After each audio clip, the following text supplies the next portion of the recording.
Welcome to your YouTube channel, Madam Wow. Welcome to part 3 of Consumer Equilibrium. आज हम क्या करने वाले हैं?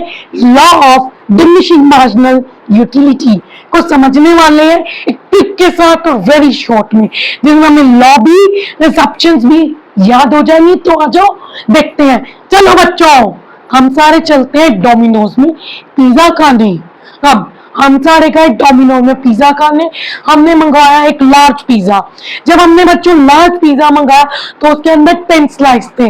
सबसे पहले आपके सामने आई मैडम बाऊ। मैडम बाऊ ने क्या किया? पहला स्लाइस उठाया, बहुत अच्छा लगा। दूसरा स्लाइस उठाया मैडम बाऊ ने, थोड़ा कम अच्छा लगा। तीसरा उठाया और कम अच्छा लगा। चौथा उठाया तो और कम अच्छा लगा। तो बच्चों, ये जो मैंने दूसरा स्लाइस खाया और पहला खाने में क्या फर्क लगा? ये फर्क लगा कि मुझे पहला स्लाइस खाने में क्या मिली? मोर सर्टिफिकेशन। Certification means utility. मुझे क्या मिली? मोर सर्टिफिकेशन। जब मैंने दूसरा खाया तो क्या मिली? उससे थोड़ी कम। तीसरा खाने पे और कम, चौथा खाने पे और कम। मतलब जो आगे आने वाले यूनिट को कंज्यूम करके मुझे क्या मिल रही है? Additional certification. वो मेरी क्या होती है?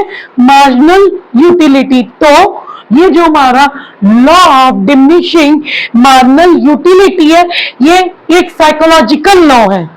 ये लॉ एग्जिस्ट नहीं करता, बट ये हमारे माइंड का एक साइकोलॉजिकल लॉ है। It is a psychological concept बच्चों। तो मैंने आगे आने वाले यूनिट पे वो जो मैंने पिछला खाया उसके बीच में जो एडिशनल यूटिलिटी मिली वो मुझे क्या मिली? कम। और अगर मैं और यूनिट लूंगी तो मेरी जो मार्जिनल यूटिलिटी होगी वो और कम होती जाएगी।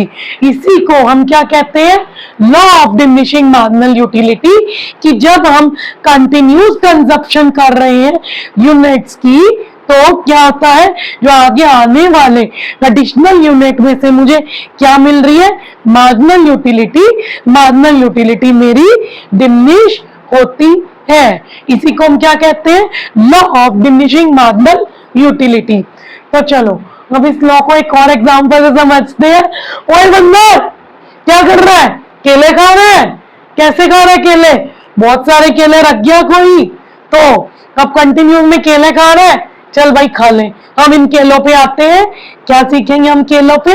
Law of diminishing marginal utility. तो आ जाओ देखो, अभी बंदर को केला नहीं मिला तो टोटल यूटिलिटी और मार्जिनल यूटिलिटी 0। बंदर ने पहला केला खाया, उसको पहला केला खा के बहुत अच्छा लगा, ठीक है।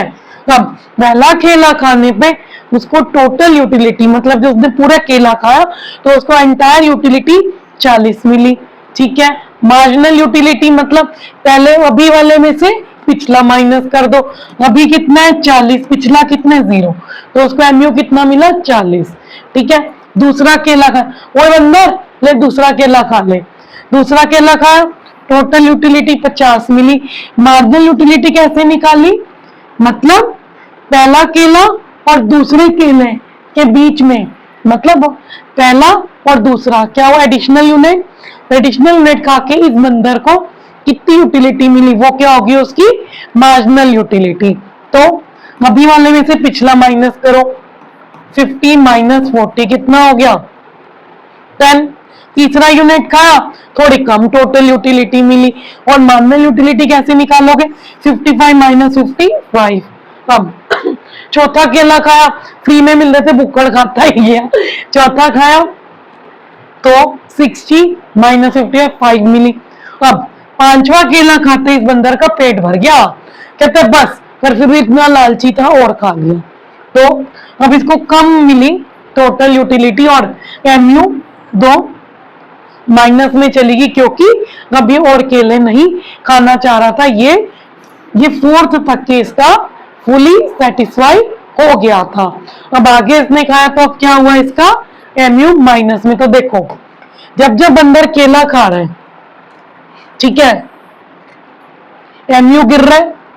फिर 10 से 5 हुआ, फिर 5 से 5 स्टेबल हो गया, फिर माइनस में। तो जैसे ही को एक कंटिन्यूस कंजप्शन चल रही है, कंटिन्यूस कंजप्शन में क्या हो रहा है कि जो मार्जिनल यूटिलिटी है, यानी आगे आने वाले यूनिट पे मिलने वाली सर्टिफिकेशन, वो क्या हो रही है, मेरी गिर रही है। तो लॉ को देख लो, ये लॉ क्या कहता है जल्दी से, ये लॉ कहता है कि जैसे ही हम और यूनिट खाएंगे एक ही सिंगल कमोडिटी के, मंदर क्या कर रहा था, मोर एंड मोर यूनिट खा रहा था एक सिंगल कमोडिटी के, ठीक है, वो कंटिन्यूसली कंज्यूम कर रहा था। तो आगे आने वाले यूनिट से जो उसको यूटिलिटी मिल रही है उसको हम क्या बोलेंगे, मार्जिनल यूटिलिटी। तो जो उसको यूटिलिटी मिल रही है वो क्या हो रही है, डिक्लाइन। इसी को हम क्या कहते हैं, law of diminishing marginal utility. इस लॉ का पेपर में दूसरा नाम भी आ सकता है, वो क्या आएगा, फंडामेंटल लॉ ऑफ सर्टिफिकेशन या साइकोलॉजिकल लॉ ऑफ सर्टिफिकेशन। ये लॉ जो है दो एजम्पशन ही होल्ड करेगा।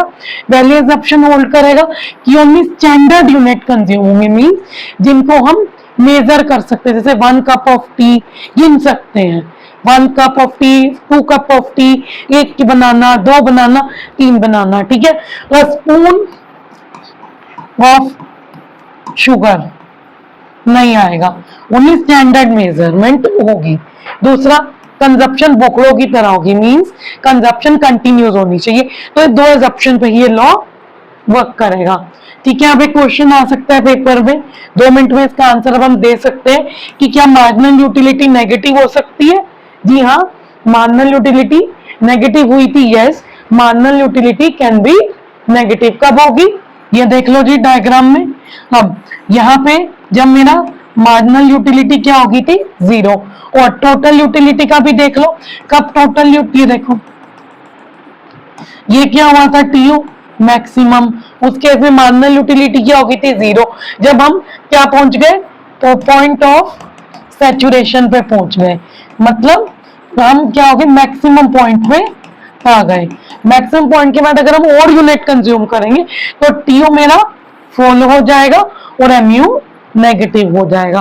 ये इसका आंसर है कि क्या टीयू नेगेटिव हो सकता है, तो हाँ हो सकता है। तो ये हमारा क्या था, छोटी सी एक्सप्लेनेशन में law of diminishing marginal utility. अब हम नेक्स्ट क्लास में क्या पढ़ेंगे, कंज्यूमर इक्विलिब्रियम के definition with real life example, और कंज्यूमर इक्विलिब्रियम के 2 केसेस है, 1 कमोडिटी एंड 2 कमोडिटी केस। मतलब कंज्यूमर एक कमोडिटी ले रहा है तो कब इक्विलिब्रियम में आएगा, अगर 2 कमोडिटी ले रहा है तो कब इक्विलिब्रियम में आएगा। तो इसलिए ये चैप्टर रियल वर्ल्ड में नहीं है, बट मैं आपको कनेक्ट करके एक इंटरेस्टिंग वे से पढ़ाऊंगी। So do like, share and subscribe to madam YouTube